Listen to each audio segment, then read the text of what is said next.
Ni umukino utari woroshye, ni umukino wo kwishyura, umukino ubanza wari wabereye i Kigali nyine kuri stade Amahoro, aho byari byarangiye ari igitego kuri kimwe hagati y'ikipe ya APR n'ikipe ya Pyramide. Umukino rero wo kwishyura watangiye ikipe ya APR ubona ifite ishyaka nyine ryo kujya mu matsinda, inabigeraho iza kubona igitego rwose hakiri kare minota 10, ubona igitego igerageza gukina, ariko nyine ubona ko n'ubundi ikipe nkuru iri n'iwayo ikomeza kuyidomina, ndavuga Pyramide irayidomina, akagozi kaza gucika mu minota ya nyuma y'igice cya mbere, minota ya 45 baza gukora amakosa ba defenseur bamarika nabi, babananije. Igice cya mbere kiba kirangiye ari 1-1,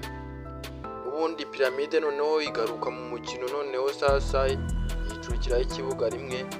Igice cya kabiri rero kigitangira n'ubundi APR ikora amakosa,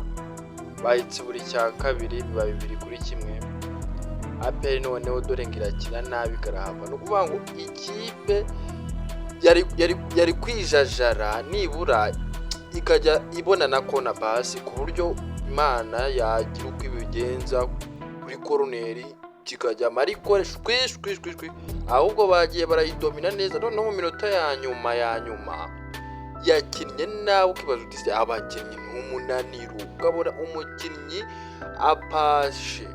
pasi ku mukinnyi ahantu avuye, ukibaza uti nk'uko byaramwe iyi kipe aho kwavansa nibura mu minota 5 isigaye, ndavuga ngo byari bigeze mu minota 85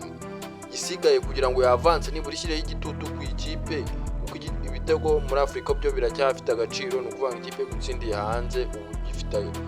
agaciro gakomeye, ariko byayinaniye.